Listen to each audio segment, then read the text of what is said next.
Look what I got my hands on. Panty Boy Lumix S1R II. So my intentions with this video are to just give a super quick first impressions of the S1R II from Panasonic Lumix Panty Boy, to give you a feel for what I'm experiencing in my first week or two of owning the camera. Or I should say cameras. I actually bought two. I'm filming on one right now, and I've got one here in my hands. This camera is so feature packed, has so many things in it, I don't feel like a week with it is enough to really give a full review of the camera. But, I know a lot of people are wondering how this camera performs, and so I thought I would just kind of give these quick initial first impressions to give you a feel for it. Except in megapixel count, this outperforms the Sony A7R V, which was sort of my, other choice for full frame workhorse camera. It's got all the features of the Sony cameras, including the flip up and flip out screen, and I like how it flips out and up here and it becomes nice and flush and square with the body, unlike Canon cameras. And then on top of that, it's got some very, very smart button layouts here, control layout. It has white balance, ISO, and exposure compensation right on the handle of the grip. It's also got 3 spinny dials, front, back, and then rear behind here. It's got 2 control dials on the top here, drive modes and then custom modes, PASM and custom modes. 2 record buttons, one up here and one here. A joystick, all important. Then it's also got Panasonic's little focus wheel thing, which I wish more cameras would have. It's such a smart implementation. There's also a switch to switch between photo, movie, and S and Q modes. Super fast, super handy. Oh, and I forgot to mention, this camera has 32-bit float audio with this adapter. I don't think Sony, Canon, or Nikon has this intelligent of a control layout. I really like the way Panasonic does these cameras. I'll get more into this in my dislike section. I do wish there was a button or two more for a couple more custom functions in the front of the camera, but otherwise just an excellently laid out camera. In terms of image quality, I think this is an interesting one. For sure, this camera is better in video than this guy, the S5 II and S5 IIX. There's just something about the color fidelity, the depth and richness of the colors that is just better on this camera. I'm not sure if it's the sensor, if Panasonic has slightly improved the color science or what, but I like the video output better on this camera. Ironically though, on the photo side, I haven't noticed that much of a difference, as long as I'm not zooming in, that is. I haven't done any studio shooting with this yet, so that might be also where this comes out. But, I've gone on a photo walk, I shot an event, and then I've just kind of been playing with the camera, in the backyard and around the house. And honestly, the output of these cameras is very similar, and I might actually prefer the photo output of the S5 II. Definitely in low light, the S5 II performs better than this camera. But then, of course, if you want to crop or zoom in, the extra megapixels of this guy, definitely wins the battle there. But in terms of dynamic range and just in weird lighting situations, I think the S5 II has a more flexible, forgiving sensor than this guy. The higher megapixels makes it so you have to kind of nail your exposure more. I think when you do nail your exposure, probably a better image out of this one. But if you're even a little bit off, I don't know, S5 II. And then the other sort of big one that I think most people want to know about is focusing speed, autofocus speed. I think it is improved over the S5 Mark II, but not as much as I was hoping. I think Panasonic is still lagging behind Canon and Sony and kind of in the same ballpark as Nikon. It just does weird stuff sometimes, just misses focus completely sometimes. Oh, I should also say I will do some rolling shutter tests. For my testing, there's modes where the rolling shutter isn't bad, so it's not that big of an issue. You can see my other video about this, but just wanted to mention it. We're going to test the video more. You're seeing the video quality now here in this video, but I might make a separate video all about testing the video features if that's something people want to see. Okay, so rapid fire, things I like about the camera. I like the image quality in this camera. It does not disappoint. It's Panasonic Lumix. Color science, photo and video are very good out of this. Comparable, if not better, than Sony, Canon, and Nikon. Personally, I like the colors out of this better than those brands. You know, you're in the airy heights of like Leica and Hasselblad when we're talking about the color science of the Panasonic. It's that good. Maybe my biggest like of this camera, besides the control layout, the color science, and all the good stuff I've already talked about, is that they fixed all the weird stuff that was wrong in the S5 II for photo. So a couple of examples are that when you turn a Panasonic camera onto video, it'll throw up audio bars to show your levels from your mic. However, on the S5 II and previous Panasonic cameras, if you turn video mode off and turned it to photo, then those audio bars would remain on the back screen. That just drove me nuts. You don't need to record audio for photo. On this camera, they fixed it. Those audio bars disappear in photo when you switch it to photo mode. Love it. Also, another big gripe I had with Panasonic cameras, and also I still have with the Leica SL series and Q series of cameras, is that when you were off for exposure, it would change the view of the exposure when you half press the shutter, right? So if you were underexposed, it would brighten up the view, and if you were overexposed, it would darken the view, which is super confusing, especially if you're purposely under or overexposing the image, right? Well, it doesn't do that anymore, even in constant preview on this camera. That makes me so happy. And then the last thing I like about this camera is just how versatile it is. It has like every function I could possibly want. When I try to think of things that I need it to do, I go into the menu. It takes some digging to find some of this stuff, but I go into the menu and it's got it. You know, waveforms, single point exposure, false color, you know, the flip up screen, which I already talked about. You know, just the ease of the control layout. It does basically everything I need.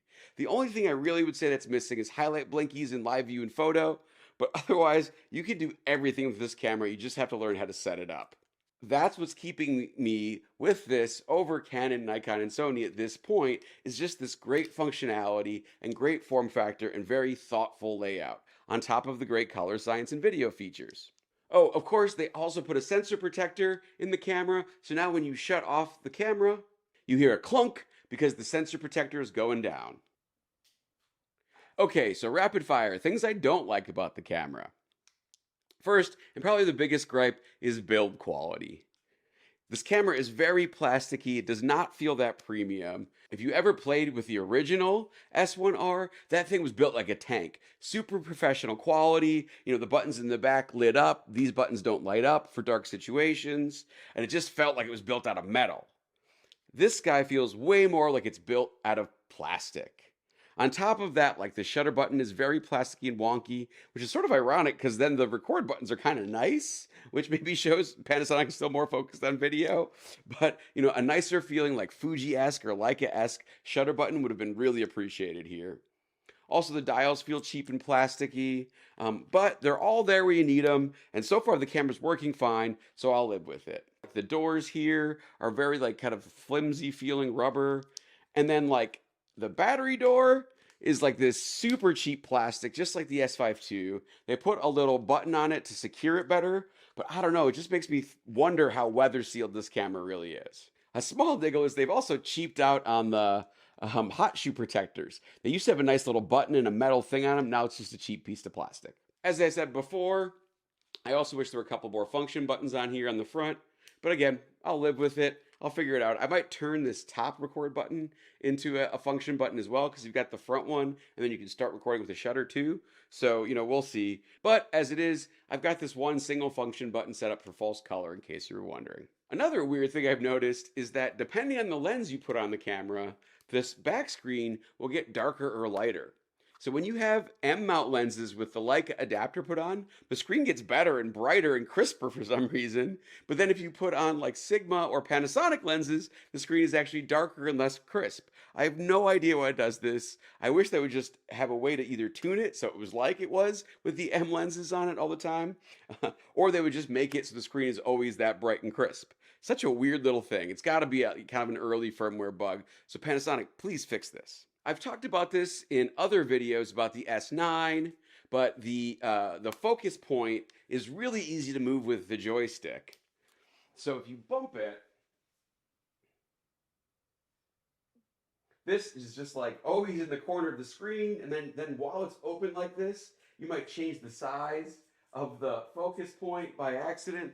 So if you're carrying these like on a hold fast on your side and they're like swinging next to you, you're almost certainly going to mess up your focus point and change the size. And then you got to reset it every time you bring the camera to your face. That's a real pain. I figured out that you can just flip the lock switch on the back here, and then that fixes it. They have it so all the dials and the joystick are locked. But then that's another step to unlock before you use it. But that is still, that locking and unlocking is faster than resetting the focus point every time you pull up to the camera and guessing where the focus point is each time, you know? And then, I kind of already mentioned this before, this is a little bit worse in low light, especially at high ISOs, as compared to, say, like the Panasonic S5 II, and I imagine like the Nikon Z5 too. And then the menu is complex. There's a lot of times where I'm like, I know I've seen that thing in the menu. I just don't know where they put it and what exactly it's called. They have some weird names for it, and I feel like they have one too many icons. They have a gear icon and a wrench icon that kind of, would both be the settings menu. I don't really know, but it's all in there, so I'd rather have everything in there laid out than not have it. It might just be a learning curve thing too. I haven't used this camera and Panasonic cameras for that long. It's all in there, it's just sometimes hard to find. So in conclusion, as I said at the beginning of the video, this is a keeper. I think this is a great camera as compared to the competition from Canon, Sony, and Nikon. It's better than the Sony A7R V in my opinion for my uses. I don't necessarily need the 61 megapixels. I've got a Hasselblad, that's 100 megapixels. It shoots fast enough, it focuses fast enough, it's more enjoyable to use than I think the comparable offerings. It's very similar to the Canon and Nikon offerings despite not having a stack sensor. I just enjoy using it more than the Sony. An A1 II, aside from some video features, is a better camera than this overall. But, for my uses, the things that are better or different don't really make that big of a difference. I don't shoot a ton of super fast moving stuff. So, for me, it kind of is a complete package of a camera. Do I wish this had a stack sensor, even just to like whomp the competition of the Canon R5 II and the Nikon Z8? Yeah, I do, Is not having a stack sensor in here enough for me to switch to those brands? No, not yet. Those brands have other things with them I don't like. If Canon comes out with a killer retro camera with, a joystick and awesome features and a good EVF, that might get me to switch. Nikon, I don't know, just doesn't grab me. Sony, I don't like their cameras, so. But as it stands, that's not a big difference for me. It's more just a competitive advantage thing. If Lumix wanted to win my heart, they would take this camera, this EVF and joystick, and put it in this body, the Panasonic S9. Just stick the EVF there. Put the joystick right there. Perfect camera. You can do it. Oh, put the flip out screen, just do it. I'll pay $4,000 for it. No problem. Be a perfect camera. Totally would do it. Now, I would always actually rather have the S5 II sensor, maybe with mechanical shutter, than this one in a little camera like this. I also compared this to the Q2 with the updated software, with everything working, exposure, live view working nicely and all that stuff, focus working well. I just find this camera annoying to use because of all those little software glitches that they've fixed in this camera. So, it does make me very optimistic for the next generation of the Q and SL series of Leica cameras. If they put all the software, like sort of like bug fixes that they have in this, into this, the photography offering, those cameras will be killers, and that make me switch to Leica and the SL system for all my full frame needs. The other thing that would make me sell this camera is that if Panasonic comes out with like a stack sensor 24 megapixel video focus camera that has all these photo features in it, I would actually rather have that. Almost like like an S5 II level 24 megapixel sensor. I would rather have that. I would sell these and get that in a heartbeat because, again, I have medium format for my high resolution, super high end fine art photo stuff. And again, that's where the GFX gets interesting again. You have the RF, the GFX 100 RF for your everyday carry. You could have like a portrait lens for the big blurry portraits because you can't do that in the RF. And then, I'll have to compare that to the Hasselblad and evaluate. But more about that in a different video. I have a pre-order for the GFX 100 RF, so I'll talk about that in a different video. We're going to test the video more. You're seeing the video quality now here in this video. But I might make a separate video all about testing the video features if that's something people want to see. So after testing the S1R II on a photo walk and then doing some other stuff like event shooting, I realized that while the camera compares very favorably to many other competitors and is very performant, for me, it's a little bit of a miss, but not because of the reasons you might think. I do think they should have put a stack sensor in this camera. I do hope the S1H2 is a stack sensor, slightly lower megapixel camera that works faster and better in low light.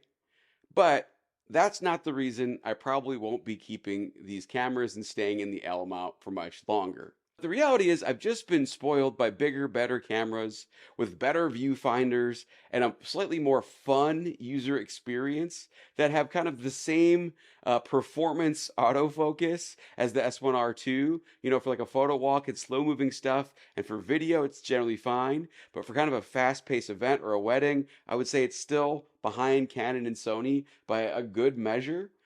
Um, so, because of these other features, image quality wise, 16-bit color files to give you a hint, I just think I'm going to go back to that kind of a camera. And I'll make a whole video about that camera in my next video. So, stay tuned. I'll give you a hint. I'll just put like the top of it here. So, stay tuned for that video. Let me know your thoughts. Is that a mistake? Is the S1R II kind of a perfect camera? So, as a kind of a hint here, I had to go down to Precision Camera, my local camera store here in Austin, Texas, to get the list of all my purchase transactions of camera equipment in 2024. You know, doing my taxes, all that fun stuff. In looking at it, I realized that I've been buying and selling mostly this one brand's gear more than any other one. You know, the next closest I think were Leica and Panasonic, so pretty close. But this other brand I was clearly way more interested in, and just, you know, trying everything else out. And I think kind of just like trying to get to grips with the weaknesses of this other system. So, you know, you get an almost perfect camera like the S1R, and you realize just these small, you know, full frame viewfinders and aspects, you know, ergonomic aspects aren't really working for my fat hands and my poor eyesight, you know, and I've been spoiled by something better. And then, you know, it's only Canon and Sony that have this great autofocus that I don't necessarily really need, and I don't really enjoy using those cameras. So, you know, I may as well get the better image quality, the bigger EVF, all that stuff. So, yeah, can you guess what this other camera is that I'm going to talk about in my next video? Let me know your thoughts in the comments below. Like, comment, subscribe, and also in the next one. Bye.